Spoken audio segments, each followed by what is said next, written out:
Bom, muita paz a todos. É uma alegria muito especial, como sempre, estarmos em nossa casa aqui no Luz e Verdade, e essa semana dando prosseguimento ao nosso ciclo de palestras sobre vida e obra de grandes personalidades da história, da religião. Nós já tivemos oportunidades de falar de outros companheiros durante essa semana e hoje teremos oportunidade de refletir sobre a vida desta mulher tão extraordinária que passou pela terra. Então que Deus nos abençoe e nos dê a sua paz.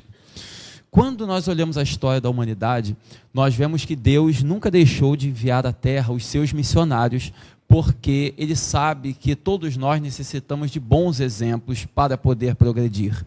Embora Jesus tenha sido o exemplo maior que já tivemos na terra, e apenas o seu evangelho e a sua vida já são o parâmetro para que sigamos uma boa conduta, é necessário que nós tenhamos constantemente exemplos na terra, a fim de fortalecer em nós esse parâmetro que o Senhor nos deixou, esses exemplos sublimes que nos foram legados a nível de caridade, a nível de moralidade, a nível desses princípios morais que devem reger a nossa conduta e que são o alicerce da doutrina cristã.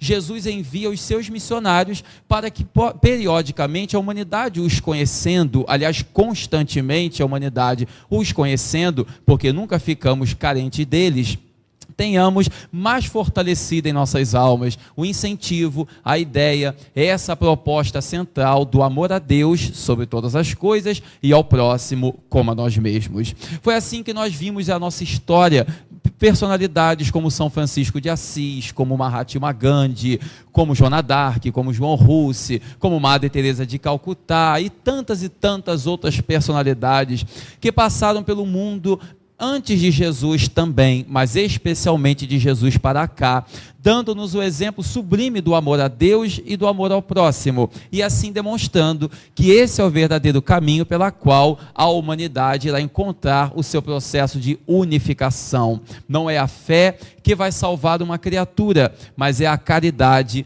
que leva-nos à verdadeira felicidade. A fé é um alicerce, a fé é um suporte que nos encaminha no rumo certo. A caridade é a prática central que nos levará à felicidade, à libertação das nossas provas e a atingir a verdadeira felicidade, o que Jesus chamava o reino dos céus, ou a nossa salvação, como está na tradição cristã, como quisermos denominar, é a caridade que vai nos levar a essa conquista. Sendo assim, então, em todas as áreas do pensamento humano, Deus envia os seus missionários, seja na ciência, na filosofia, na política, na arte, na cultura, em todas elas, temos os missionários do Senhor atuando no progresso da humanidade. E se em todas as áreas nós temos esses grandes missionários trabalhando, obviamente que na religião não poderia ser diferente, especialmente na religião, que é onde está o epicentro da transformação da humanidade, porque ali é que nós vemos os maiores exemplos de renúncia, de sacrifício pelo próximo, de trabalhar pelo bem da humanidade, de caridade ao limite, é na religião que nós vemos, sem desmerecer, obviamente, nenhuma outra área do pensamento humano, mas é na religião que nós contemplamos os mais belos exemplos de martírio, de renúncia, de abnegação completa na direção daqueles que estão ao redor para aliviar o sofrimento humano e assim impulsionar a humanidade na direção de um progresso maior. E exatamente por isso que Deus nunca nos deixa sós e constantemente nos envia os seus missionários, em todos os séculos, em todas as épocas, e mesmo nessa época atual em que nós estamos vivendo de conflitos e muitas dificuldades, é sempre possível perceber quantos seres humanos fantásticos que estão espalhados pelo mundo, realizando belíssimas obras. O século XX em especial, que deu grandes saltos a nível cultural e a nível científico, deu-nos também personalidades que deram contribuições valiosíssimas, não apenas à religião em si, mas ao progresso da humanidade de uma forma geral, pelo bem que eles fizeram na Terra. Nós vimos logo no início do século XX, após passar o século XIX, que também foi um período de grandes transformações. No século XIX nós vimos personalidades como Allan Kardec, como Voltaire, todos os filósofos do pensamento na Europa, que contribuíram grandemente para o progresso da humanidade. O século XX era o momento de, além do progresso científico, também inúmeras personalidades na área da religião darem uma contribuição preciosa, e por isso mesmo Jesus enviava os seus missionários à Terra. Foi assim que nós vimos em 1910, no mês de abril, nascer a personalidade de Chico Xavier. No mesmo ano de 1910, nós vimos nascer Madre Teresa de Calcutá, e nesse ano de 1914, 4 anos após, em um período muito turbulento para a humanidade, porque em 1914 se iniciava a Primeira Grande Guerra Mundial, que deixaria uma marca indelével na história de dor, de sofrimento e de destruição. Mas nesse ano de 1914, uma grande luz iria parar sobre a terra, porque nascia aqui no Brasil, mais especificamente na cidade de Salvador, uma moça que seria batizada com o nome de Maria Rita. Maria Rita ficaria conhecida mais tarde como Anjo Bom da Bahia, mas mal imaginava ela e os seus familiares a missão que a aguardava. Aquela criança que nascia, uma criança como outra qualquer, mas ao mesmo tempo uma criança diferente de todas as outras. Em um período turbulento a nível mundial e um período de muitos mais preconceitos e dificuldades do que o período que temos agora. Hoje nós somos mais livres para expressar opinião, para vivenciar nossas propostas religiosas, políticas, filosóficas, temos a liberdade de expressão muito mais bem estabelecida, mas naquele período havia um processo muito mais restritivo com relação a essas questões, e naturalmente que esses grandes espíritos, como estão muitos anos à frente do seu tempo, devido à sua evolução, encontram grandes dificuldades, porque não são compreendidos por aqueles que lhes são contemporâneos. Essa criança então chamada Maria Rita de Souza, nasceu em Salvador, que na época era uma cidade muito pobre, capital da Bahia, aqui no nosso querido Brasil, e desde cedo ela demonstrava uma grande tendência para a fraternidade, para a caridade, para a solidariedade. Aquele mês de maio de 1914 marcou muito a família de Dona Dulce, porque ela e seu esposo, com as suas filhas, geral, várias irmãs, mas Dulce em especial, sua mãe, tinha um apreço muito grande pelos valores familiares e também pelos valores religiosos, embora não tivesse seguido diretamente uma vida religiosa, mas tinha a sua religião e tinha um grande coração, razão pela qual suas filhas a amavam tanto. E Maria Rita, desde cedo, então, demonstrou, aquela criança pequenina, conforme crescia, demonstrou desde cedo um grande apreço para esse lado da solidariedade, para esse lado da caridade de uma forma geral. Conforme ela foi crescendo, seus pais notavam como que ela constantemente estava preocupada com o seu próximo, ao invés de preocupar-se consigo mesma, o que é imprescindível no nosso amadurecimento no campo cristão, esquecer de si para poder se preocupar com os outros. E no campo da educação, como é importante observar desde cedo essas tendências que as crianças trazem. Aí os pais conseguem ver esses traços que vêm de outras vidas pelas tendências que as crianças estão demonstrando desde a infância. Se são tendências boas, nós incentivamos. Se são tendências negativas, nós então corrigimos.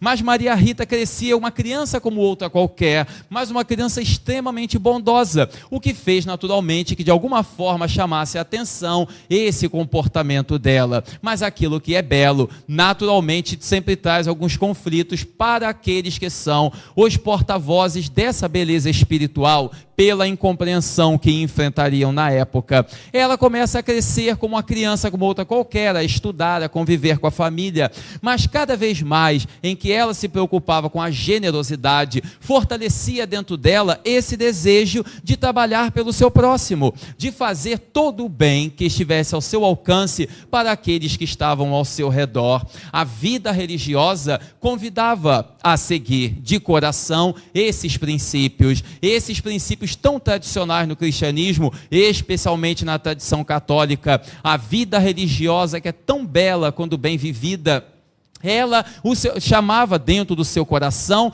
essa proposta, esse convite que gritava em sua alma, para que sua vida tivesse uma entrega total à prática da caridade. Mas naturalmente que havia os conflitos da adolescência, que são naturais na vida de qualquer um, até mesmo na vida de grandes missionários. Ao mesmo tempo em que ela sonhava com a vida religiosa, também imaginava se Deus poderia querer outro caminho para ela, ter uma vida normal, de repente se casar, construir uma família. Afinal de contas, o que Deus espera do nosso futuro? O futuro apenas a Ele pertence. Mas ela ficava então nessa dúvida de adolescente, no seu conflito. Qual adolescente que não tem os seus conflitos? Mas cada vez mais isso se fortalecia em sua alma, até que certa vez, caminhando com sua tia, e sua tia tinha o hábito de levá-la para passear, para caminhar pelas ruas de Salvador, e passou a levá-la em alguns lugares muito simples, em alguns lugares pobres, e essas caminhadas que ela fazia constantemente com sua tia, nesses lugares mais pobres, foi o que decretou em seu coração o desejo sincero de ingressar na vida religiosa. Aquilo que antes era um conflito, aquilo que antes era uma dúvida, passou a ser uma certeza. Aquela adolescente de 14, 15 anos, agora tinha certeza, ao ver as comunidades carentes e as localidades pobres, a certeza agora de que ela queria verdadeiramente ingressar na vida religiosa, fazer os votos e entregar-se totalmente à prática da caridade.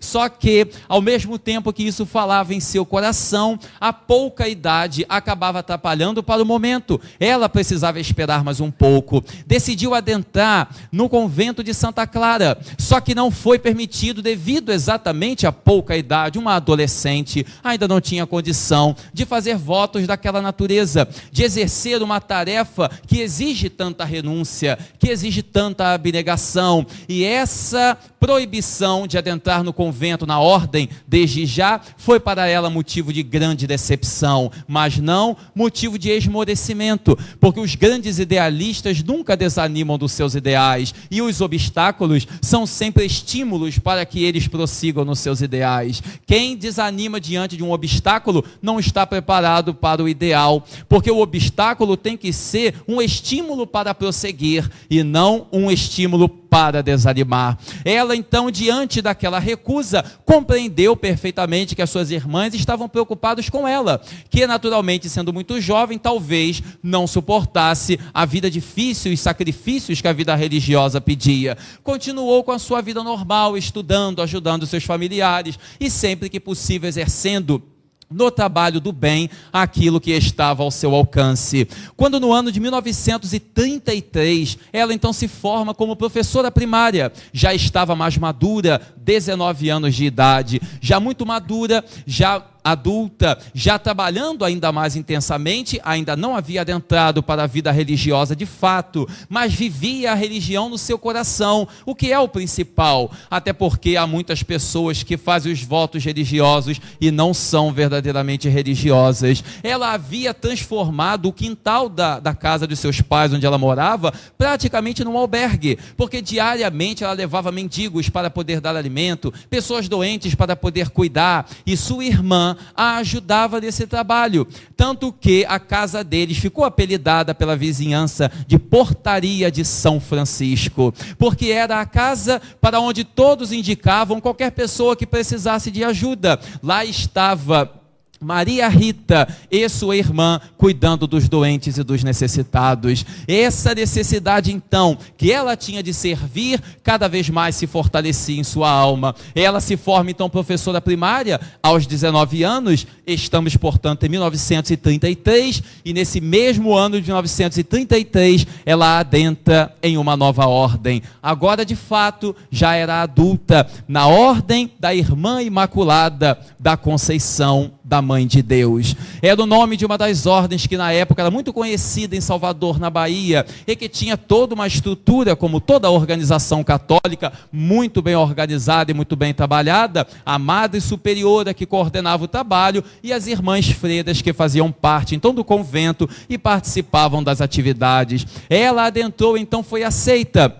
E ao adentrar ali, começou então os seus trabalhos, suas atividades com suas irmãs, e passado algum tempo, então, devido à continuidade, ela faz os votos para verdadeiramente classificar-se como freira. Os votos da tradição católica são os votos de humildade, pobreza e obediência, para garantir que o ser que adentra naquele trabalho vai permanecer nessa simplicidade, nesse espírito de caridade que o trabalho cristão pede. Ela então adota esses votos e tem agora que escolher um outro nome, porque é natural que na tradição católica, nos conventos, as freiras então escolham um outro nome para exercer a sua tarefa, simbolizando como se estivesse iniciando uma nova vida. Ela então lembra de sua mãe, Dona Dulce, e pelo amor profundo que tinha por sua mãe, Maria Rita resolve então chamar-se de Irmã Dulce, já que eram todas irmãs ali, e o nome de sua mãe seria a maior homenagem que ela poderia fazer.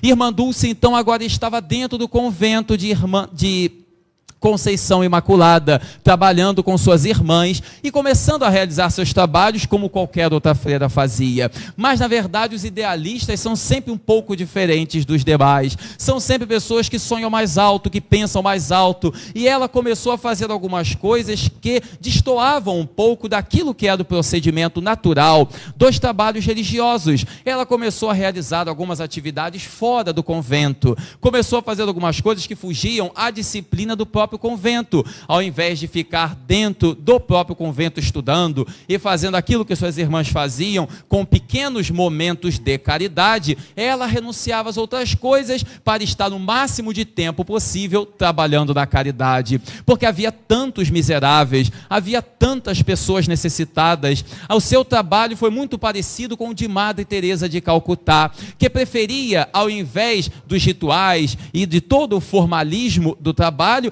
preferia o contato com os mais necessitados, com aqueles que passavam fome, que sofriam, que tinham doenças, que tinham abandono, porque esses eram os preferidos de Jesus, então também devem ser os preferidos por nós. Ela começou a causar alguns problemas na congregação, porque deixava as outras atividades que suas irmãs realizavam para poder estar com os mais pobres, trazia pessoas necessitadas da rua para dentro do convento, e isso começou a incomodar.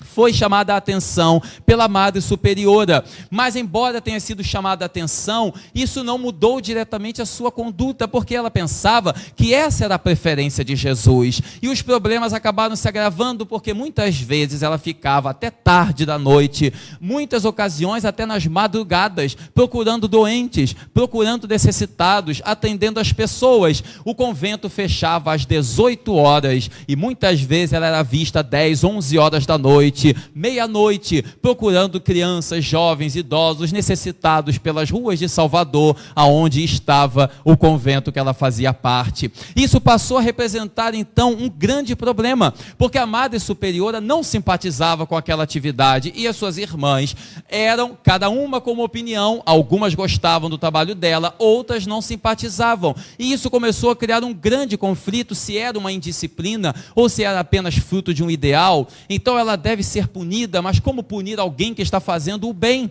Esses conflitos então causaram um certo transtorno dentro do convento que ela se encontrava, mas toda mudança naturalmente causa transtornos, causa dificuldades. Ela foi chamada a atenção mais de uma vez pela Madre Superiora, porque queria simplesmente servir, queria fazer o bem, até que a Madre Superiora resolveu então ter uma atitude mais drástica, quem sabe até expulsá-la se necessário fosse, mas não queria tomar essa decisão sozinha. Resolveu então chamar um grande religioso brasileiro, que era responsável, um dos grandes responsáveis pelo catolicismo do Brasil, Dom Eugênio Salles. Foi até Salvador, até o convento de Irmã Dulce. Estamos aí por volta de 1937, 1938. Ele então vai, junto com a Madre Superiora, para poder ajudar a resolver essa questão. E conversam, até que chegam a uma conclusão. Madre chegou a pensar na possibilidade de expulsá-la,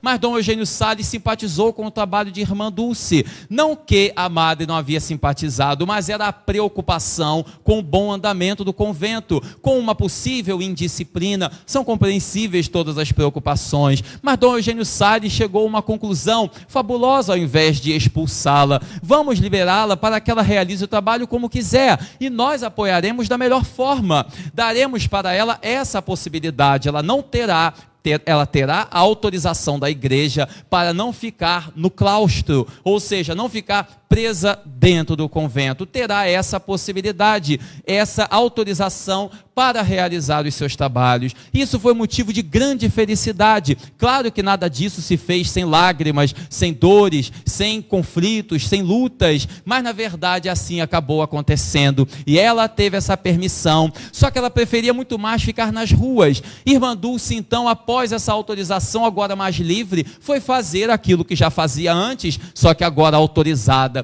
Ela então sai pela rua muito mais tranquila para poder começar o seu trabalho, e ela vai para um lugar na Bahia, em Salvador, chamada Ilha do Rato, que é um bairro muito simples e muito pobre. Quando ela chega na Ilha do Rato, que era ali próximo ao convento, ela vê então uma casa abandonada. E quando ela vê essa casa abandonada, que estava há muito tempo largada, ela vê também um rapazinho que estava caído pela rua, passando mal. Ela olhou para o rapaz e manifestou o desejo de ajudar, e ao mesmo tempo não tinha onde colocá-lo. O convento estava longe, e também ela não queria levar mais problemas para o convento. O que iria fazer? E então a casa ali abandonada, porém trancada. Nisso que ela estava conversando com o jovem, tentando ajudá-lo, passaram dois rapazes, e pararam diante dela. Haviam acabado de cometer um assalto, e passaram diante dela, apontaram-lhe a arma, anunciando que era um assalto. O rapaz, sem camisa, pobre, sentado na calçada. Ela, com a roupa de freira, igualmente pobre, olhou para o menino, ele apontando a arma, olhando para ela. Ele de repente fica estupefacto diante da figura da madre, e ao ver a presença religiosa, naturalmente um certo respeito lhe veio, e ele então abaixou a arma e ficou olhando. E freira então olhou, irmã Dulce, na condição de freira que era, com a indumentária de freira, olhou para o rapaz e disse: meu filho, você pode me ajudar? Ele disse: o que eu posso fazer pela senhora? Está vendo essa corrente e esse cadeado que estão trancando esta casa abandonada? Ele disse: sim. Arrebente essa corrente, por favor. Ele falou: mas é da senhora? Por favor, meu filho, arrebente essa corrente. O rapaz apontou a arma para o cadeado, deu um tiro no cadeado, que estourou o cadeado com corrente, com tudo. A porta abriu, o rapaz fugiu, obviamente, já havia cometido um assalto, não queria que ninguém o visse. Irmã Dulce adentrou então na casa, colocou a criança lá e começou a cuidar do rapaz. Com o passar dos dias, outras pessoas ela colocou lá dentro, e havia mais 4 casas abandonadas na mesma rua, abandonadas há décadas. Ela então abriu as 4, e as 5 casas se tornaram lugares onde ela cuidava dos doentes, porque jovens, crianças, idosos, mendigos ficavam largados pelas ruas em uma quantidade muito grande. Ela abriu, arrombou as 5 casas e colocou todos lá dentro. Todos os dias levava alguma coisa, alimentos, sopas, remédios. Algumas irmãs iam lá ajudá-la, e ela realizando o seu trabalho, até que, com uma denúncia local, sempre tem alguém para atrapalhar, infelizmente, uma denúncia local, foram lá saber o que estava acontecendo, e a polícia, e ao mesmo tempo, junto com os proprietários das casas, foram lá para expulsá-la. Apareceram todos os proprietários, porque normalmente é assim, as coisas estão abandonadas há 100 anos, se alguém faz alguma coisa, logo aparece o dono para dizer que aquilo é meu. E então expulsaram ela, expulsaram os doentes, expulsaram todos. Mas quem é idealista, como dissemos, não desiste fácil do ideal. Ela então continua peregrinando e realizando o seu trabalho. Não tinha um lugar físico para realizar aquilo que sonhava, mas tinha o seu coração e tinha fé em Jesus, que era o principal. Ela então vai caminhando pelas ruas e atende um, atende outro, ia para o convento, ia para as ruas de novo, ia sempre atendendo os mais necessitados até onde estava ao seu alcance, mas sempre com o sonho de fundar uma instituição para poder ter um lugar onde pudesse abrigar os doentes, sem essa preocupação de estar na clandestinidade. E ela peregrinou durante 10 anos para poder realizar, começar a cumprir esse sonho de realizar, de erguer uma instituição. 10 anos.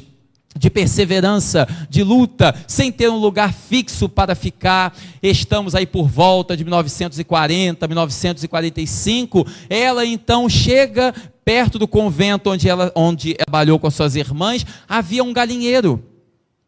Ela olhou para aquele galinheiro, era um terreno tão grande, simplesmente para ser um galinheiro, e tantas pessoas jogadas pelas ruas. Ela olhou para aquilo e disse: esse galinheiro talvez pudesse ter uma outra utilidade, e foi conversar com as suas irmãs. Sua madre superiora, sempre muito rígida, muito autoritária, disse para ela que aquilo era uma loucura. O que ela iria fazer com um galinheiro? Ela disse: absolutamente nada, simplesmente vamos colocar as galinhas em outro lugar e utilizaremos o terreno para ajudar as pessoas, já que ninguém irá atrapalhar, já que o terreno pertence à igreja, pertence ao convento. Vamos utilizar então o galinheiro para as nossas atividades. E o que você pretende fazer? Um pequeno ambulatório. Vamos colocar remédios, vamos cobrir, vamos colocar alguns alimentos e estaremos ajudando as pessoas. Mal imaginava ela o que iria surgir a partir daquele galinheiro. Ali, naquele galinheiro, começaria a ser erguido aquele que é um dos maiores hospitais do Brasil, que é o Hospital de Santo Antônio, fundado por Irmã Dulce. Ela então começa o seu trabalho de forma muito simples, de forma muito humilde, colocando remédios, colocando alimentos, colocando as pessoas, fez uma pequena cobertura, e com o passar do tempo, os auxílios chegando cada vez mais, ela começou a erguer o hospital. E ela tinha uma característica muito peculiar, que gostava de envolver as pessoas da comunidade nas suas tarefas. Então, se ela ia fazer alguma coisa, ela pedia doações, pedia para o comércio, pedia para os vizinhos. Naturalmente que tinha muitas decepções de pessoas arrogantes, mas tinha o prazer de ver quantas pessoas que gostavam de ajudar, e assim começou o hospital. Cada pessoa se comprometeu a doar um tijolo, e ela começou então a erguer as paredes, tudo na base da caridade. Não tinha recursos nenhum próprios, ela era tão pobre quanto as pessoas que ela própria assistia. Começou então a erguer o hospital, depois de alguns anos trabalhando no galinheiro, atendendo seus irmãos. Após essa campanha com os tijolos, começa a erguer o trabalho, de forma simples, naturalmente. Quando vemos uma grande obra, muitas vezes não temos a noção da luta que foi para os pioneiros poder erguê-los. Parece tudo muito fácil, mas quantas lágrimas são derramadas para que o ideal seja vencido. Ela então começa a erguer o hospital, que se tornaria referência como até hoje o é, e cada vez mais doações, colaboradores, doentes que chegavam, pessoas que simpatizavam com o trabalho, até que o hospital então fica pronto. O Hospital de Santo Antônio, que seria o primeiro passo para muitas outras obras, que ela seria a porta-voz, seria a pioneira para inaugurar no território de Salvador, da Bahia em geral, tornando-se esse exemplo para o mundo que ela foi. Classificada mais tarde como o anjo bom da Bahia, esse ser humano fantástico deu-nos o exemplo sublime do que é verdadeiramente a caridade. E agora, com a sua obra mais estabelecida, já autônoma, com um lugar verdadeiramente seu e das suas irmãs para trabalhar, sem dever qualquer tipo de satisfação a ninguém, jamais madura pelas lutas da vida, jamais adulta, agora uma nova fase da sua vida iria surgir, que era a ampliação da tarefa. Quando pensamos que nossa missão muitas vezes está cumprida, na verdade tem muito mais ainda para ser feito. Agora a nova fase surgiria, a ampliação do trabalho e o crescimento das atividades. E ela não parava de sonhar, desejava fazer uma creche, desejava fazer asilo, desejava fazer isso, aquilo, para ajudar as pessoas. O pensamento constante do serviço ao próximo. E quantas realizações no campo do bem, a partir do momento em que o hospital se estabeleceu, ela então cresceu ainda mais. A fama do seu trabalho começou a correr, daquela freira que acreditou nos mais necessitados. O trabalho começou a repercutir, repercutindo, mais colaboradores apareceram, tanto fisicamente para ajudar, como financeiramente para fazer doações. E também o número de doentes aparecia mais, porque afinal de contas, o trabalho estava crescendo e tudo crescia. Pacientes necessitados, doadores, trabalhadores. O governo da Bahia começou a simpatizar também com o trabalho, a colaborar de alguma forma, e o trabalho crescia cada vez mais. E o anjo bom da Bahia tornar-se-ia de forma cada vez mais intensa esse exemplo para o mundo, e nos legaria preciosíssimos exemplos de caridade, que até hoje serve de reflexão para a humanidade. Desse período atual, que estamos vivendo, infelizmente, de tantas contradições, de consumismo, de materialismo, de egoísmo, de corrupção, o exemplo da abnegação, o exemplo do desprendimento. Quando certa vez ela estava pedindo doações na feira, o que era uma prática comum, ela ia pedir qualquer coisa que as pessoas dessem, ela levava para os mais pobres, um pouquinho de cada um, não iria ficar pesado para ninguém, mas ela conseguia atender a todos. Certa vez ela estava na feira e ela sempre pedia para os comerciantes: tem algo para me dar, para que eu possa levar para os mais pobres? E as pessoas davam uma fruta, davam alguma coisa, 1 quilo de alimento. E certa vez um homem muito arrogante, quando ela estendeu a mão e disse: o Senhor tem algo para que eu possa dar aos mais pobres? Ele então cuspiu na mão dela, nervoso que estava, escarrou em sua mão e olhou, fuzilando-a com os olhos. Ela então serenamente olhou para a mão, olhou para ele, fechou a mão e disse: muito obrigado, isto é para mim, porque é o que eu mereço. Agora o Senhor tem algo para dar para os mais pobres? E distendeu a outra mão. Para mim o Senhor já deu, e para os mais pobres o Senhor tem. E o rapaz então naturalmente percebe aquilo que havia feito, colabora com o trabalho, lhe pede muitas desculpas, mas fica o exemplo para ele imortal da caridade, da bondade que a irmã Dulce teve a oportunidade de demonstrar. E quantas situações, quando certa vez um jovem conta que ela ficava no hospital, o seu hospital atendia centenas e centenas de pessoas diariamente. E ela muitas vezes sentada na entrada do hospital, ficava em uma cadeira, e ela tinha muitos problemas de saúde, problemas pulmonares, o que obviamente afetava a sua respiração, e ela ficava sentada sempre numa cadeira. Certa vez um rapaz chegou até ela ao adentrar no convento, ao adentrar no hospital, olhou várias camas, os doentes todos eles internados e tal, e irmã Dulce sentada então naquela cadeira desconfortável, e disse para ela: minha irmã, vou lhe trazer uma cama ou uma cadeira nova, porque essa é desconfortável para você. Você fica aqui na entrada do hospital recebendo as pessoas, mas ao mesmo tempo não fica confortável. Vou trazer algo para você, ou uma cama mais confortável, mais acolchoada, ou uma própria cadeira, mas nessa não dá. Ela disse: não, meu filho, muito obrigado. E ele insistiu: mas eu faço questão de trazer. Ele disse: meu filho, eu não posso aceitar. E ele falou: mas por que não? Ela disse: vou lhe contar um segredo que eu não posso aceitar, porque essa cadeira desconfortável que eu fico sentado aqui, ela é desconfortável, eu sei, mas essa cadeira já me arrumou mais de 30 camas para o hospital, porque cada um que entra aqui fica com pena de mim.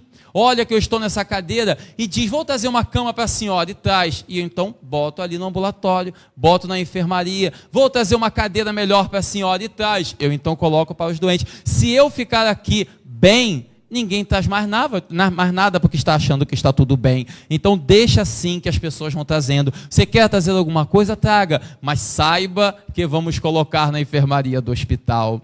Era o espírito de abnegação de quem se preocupava constantemente com o próximo. Certa vez, ela, em um período de muitas lutas, muitos sofrimentos físicos, morais e muitas dificuldades financeiras. Seu hospital, como dissemos, atendia centenas de pessoas diariamente, fora outras instituições que ela havia ajudado a fundar, e então a despesa era muito alta, e vivia basicamente de doações. Não havia qualquer outro tipo de fonte de renda senão a caridade das pessoas. E certa vez ela estava repleta de dívidas, questões trabalhistas, processos, problemas para comprar remédios, alimentos, manutenção das instituições, não sabia o que fazer. Até que certa vez ela recebeu uma ligação de um grande cantor brasileiro, que era muito amigo dela, gostava muito do trabalho, e ligou para ela. Ela atendeu e disse: oi fulano, isso está numa bela biografia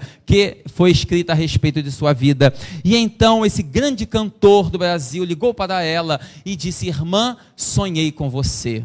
Eu sonhei que você estava passando por necessidades. O que você está precisando é dinheiro, não é? Ela disse: é, meu filho, é dinheiro. E ele disse: quanto a senhora está precisando? Eu sonhei com a senhora, eu tenho certeza, porque o sonho foi muito real. Quanto a senhora está precisando? Ela disse: ah, meu filho, deixa isso para lá, é muito dinheiro. E ele insistiu: diga quanto é, irmã. Mas meu filho, você não vai poder, é muita coisa. Falou: minha irmã, diga quanto é, por favor. Ela então disse: meu filho, é quase R$1 milhão, supondo que fossem reais, mas era uma fortuna, quase 1 milhão. E ele do outro lado disse: pode deixar que resolveremos o problema. E no dia seguinte ele depositou na conta da irmã mais de 2 milhões, mais do que o dobro do que ela precisava, com a condição de que ela não contasse para ninguém quem foi que fez a doação.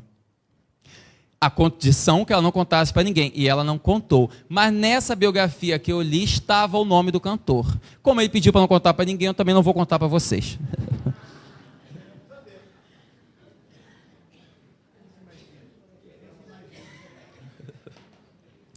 Só posso adiantar que ele também é conhecido como rei. Não sei se ajuda em alguma coisa.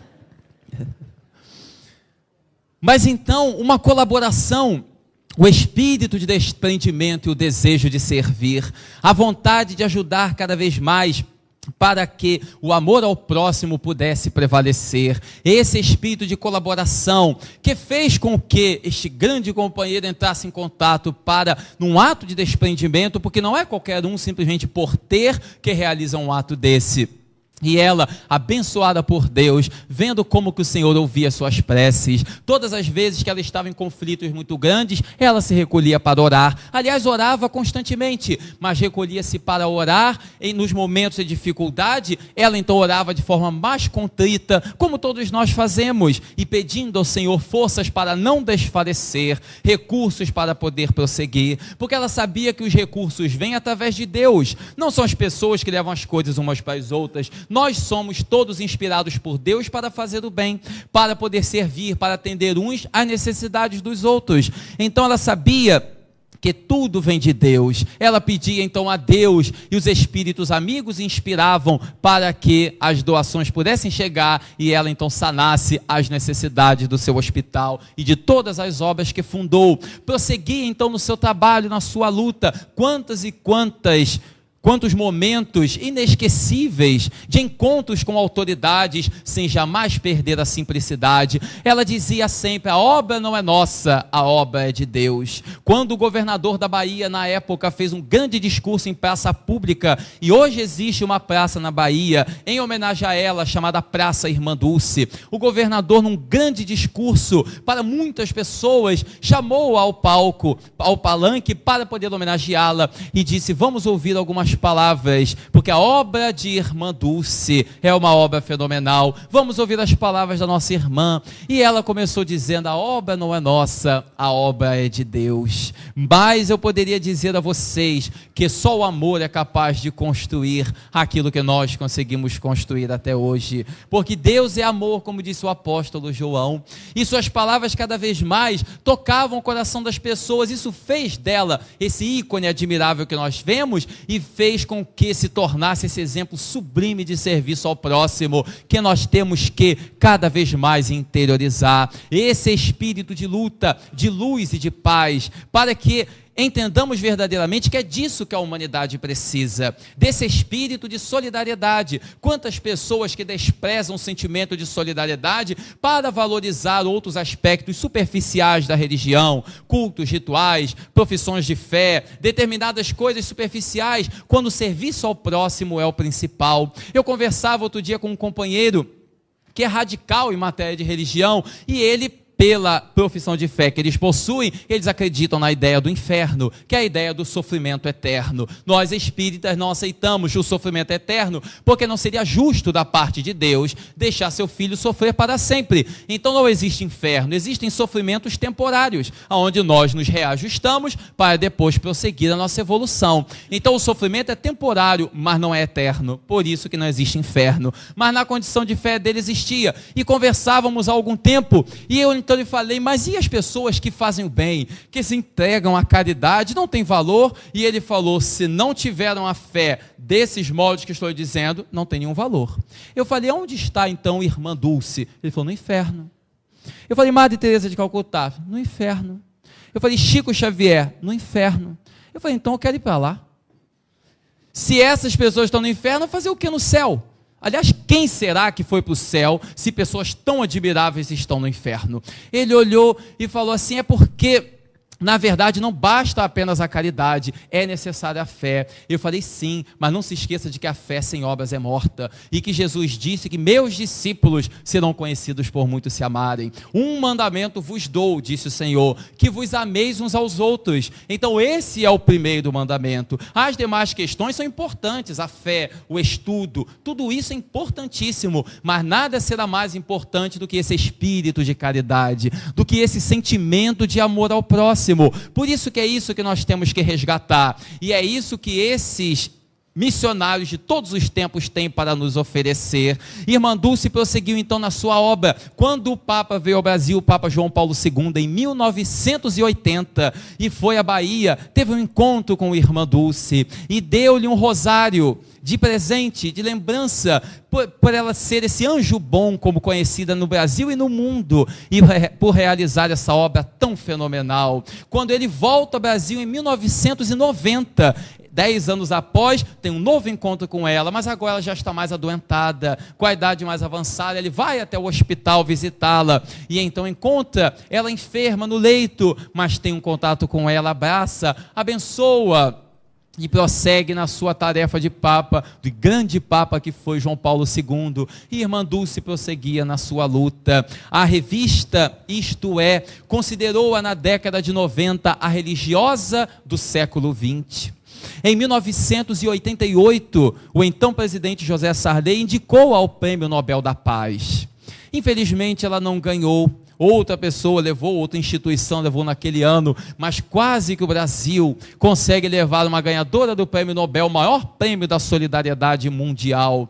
Quando, alguns anos atrás, o Sistema Brasileiro de Televisão realizou uma pesquisa para saber quem foi o maior brasileiro de todos os tempos, e o ganhador foi Chico Xavier, como nós sabemos, mas entre os 10 principais, no final, estava Irmã Dulce. E desses 10, era a única mulher, todos os demais eram homens, o que significa que o povo brasileiro, indiretamente, a escolheu como a mulher mais importante da história do Brasil, como a mulher mais importante de todos os tempos em nosso território, e uma das mais importantes do mundo, porque esse espírito de caridade é que torna uma criatura grandiosa. Esse espírito verdadeiro de amor ao próximo é que faz uma criatura ser grande. É por isso que fora da caridade não há salvação, como ensina a doutrina espírita, porque a caridade é o ensinamento principal, e é esse ensinamento que vai transformar o mundo para melhor. Quando então adentramos na década de 90, os seus problemas respiratórios se agravam, se intensificam, ela vai então a leito, e quando em março de 1992, ela aos 77 anos desencarna.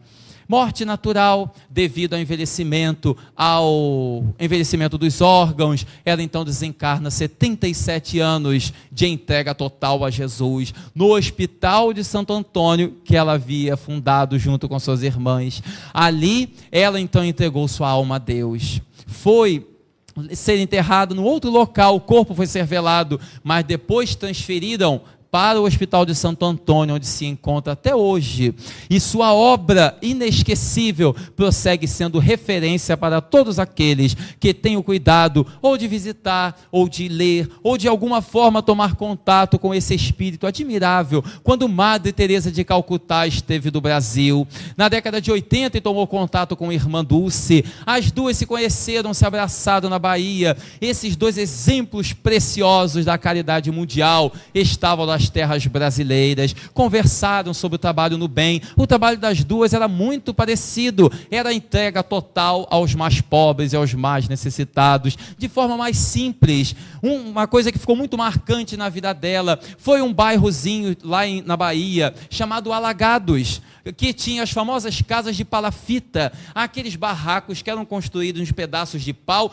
em cima da água. Tamanha pobreza, tamanha dificuldade, que inclusive ficou imortalizado cantada em uma música popular brasileira, Alagados, essa cidadezinha foi uma das quais ela realizou um precioso trabalho, aonde ela não esteve levando o seu toque de amor e de solidariedade. Todos os locais, todas as situações em que a sua força, a sua fé, a sua possibilidade permitiu, ela estava presente, levando ora um alimento, ora um remédio, ora um sorriso amigo, alguma coisa ela tinha para oferecer, porque como ela mesma ensinava, não é apenas o que nós damos, mas como nós damos. A caridade não é apenas a coisa em si que está sendo oferecida, mas o sentimento que se oferece, a forma como nós oferecemos, a gentileza, esse espírito de simplicidade, de afetividade, de irmandade verdadeira. Não é o dar por dar para se ver livre das coisas, é o dar com um sentimento verdadeiro de servir.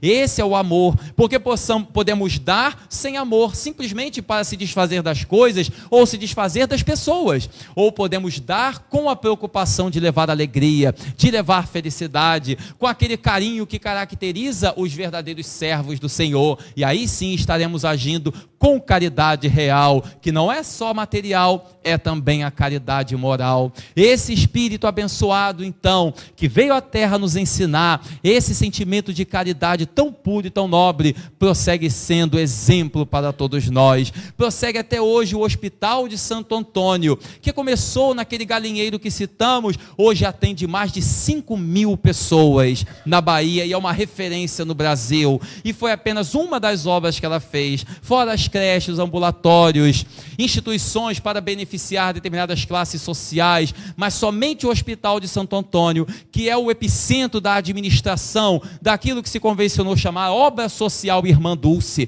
que ela não queria, por sinal, que o conjunto das obras fosse chamado de obra social Irmã Dulce. Ela não queria que colocasse o nome dela, mas colocaram em homenagem. Ali no Hospital de Santo Antônio era o centro da administração e tudo mais girava em torno dele. Um trabalho imenso, gigantesco, que só é possível àquele que crê, porque tudo é possível àquele que crê, porque até aqui nos ajudou o Senhor, como diz o Salmo, e porque aquele que tem fé, como dizia a Irmã Dulce, pode fazer tudo, porque tudo posso naquele que me fortalece. Esse espírito, então, de fraternidade universal é o que nos falta, é o que nós necessitamos cada vez mais, e é por isso que o maior ensinamento do Espiritismo, de todos os ensinamentos que a doutrina espírita traz, o principal deles, o próprio Allan Kardec o disse, que fora da caridade não há salvação. É exatamente esse espírito de solidariedade, de serviço ao próximo, que vai transformar a humanidade, que vai fazer com que nós sejamos verdadeiramente cristãos, porque ser espírita e ser cristão é uma só e a mesma coisa, pois todos aqueles que praticam a caridade são discípulos de Jesus, sem embargo da seita a qual pertençam. O apóstolo Paulo, do Evangelho segundo o Espiritismo, capítulo 15, todos os que praticam a caridade são discípulos de Jesus, independente da crença. Esse espírito é que nós temos que resgatar, e é a partir daí que a humanidade se transformará, que a alma abençoada de Irmã Dulce, então, possa ser homenageada por todos nós, dia a dia em nossas ações, mas que possa ser lembrada não como um ícone do passado, mas como um exemplo do presente, não como um ser admirável que um dia esteve aqui, mas como alguém que prossegue conosco, que continua conosco pelos exemplos e pelos ensinamentos, para que nós possamos ser também irmãs e irmãos dulces da caridade,